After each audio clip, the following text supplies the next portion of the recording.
నమస్కారం. నేను మీ doctor Mohammad Khaja Mohiuddin MD general medicine. మనం ఈ మధ్యలో చూస్తున్నాము ఒక కొత్త వైరస్ వచ్చిందని, దీని గురించి మళ్ళీ అందరూ భయభ్రాంతులవుతున్నారు. ఇది కరోనా వైరస్ లాంటిది అని ఈ మధ్యలో సోషల్ మీడియాలో తెగ ప్రచారం జరుగుతుంది. ఈ వైరస్ పేరు హ్యూమన్ మెటాన్యూమో వైరస్. ఈ వైరస్ కొత్తదేమీ కాదు. దీన్ని మన వాళ్ళు కనుక్కొని ఆల్రెడీ 20 సంవత్సరాల పైనే అయిపోయింది. ఇది ఒక ఆర్ఎన్ఏ వైరస్. ఈ వైరస్ ఎఫెక్ట్ అయిన వాళ్ళలో మనం జలుబు, దగ్గు, ఆయాసము, జ్వరము, చాలా మందిలో ఈ పిల్లి కూతలు, అంటే ఆస్తమా పేషెంట్స్‌లో ఎలా అయితే పిల్లి కూతలు వస్తాయో అలా పిల్లి కూతలు చూస్తాం.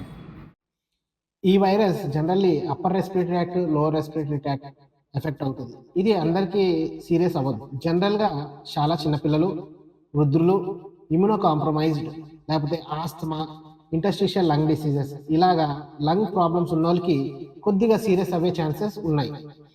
అయితే ఇది దగ్గినప్పుడు, తుమ్మినప్పుడు ఈ డ్రాప్లెట్స్ ఏరోజోల్స్ అంటాం. దాని ద్వారా ఒకళ్ళ నుంచి ఇంకోళ్ళకి వ్యాపిస్తుంది. మనం కానీ ఫేస్ మాస్క్ పెట్టుకొని, శానిటైజర్ యూజ్ చేసుకుంటూ, కొద్దిగా డిస్టెన్స్ మెయింటైన్ చేస్తే ఇది వ్యాపించకుండా అవాయిడ్ చేయొచ్చు. అయితే ఈ వైరస్‌ని మనం కనుక్కోవడం ఎలా? డైరెక్ట్‌గా డిటెక్ట్ చేయాలి అంటే ఇది ఆర్‌టీ-పీసీఆర్ టెక్నిక్ ద్వారా ఈ వైరస్‌ని మనం డిటెక్ట్ చేయొచ్చు. ట్రీట్మెంట్ కూడా సపోర్టివ్ ట్రీట్మెంటే. దీనికి ప్రత్యేకంగా ఏం మెడికేషన్స్ లేవు. యాంటీవైరల్ మెడికేషన్స్ కూడా ఇవ్వాల్సిన అవసరం లేదు.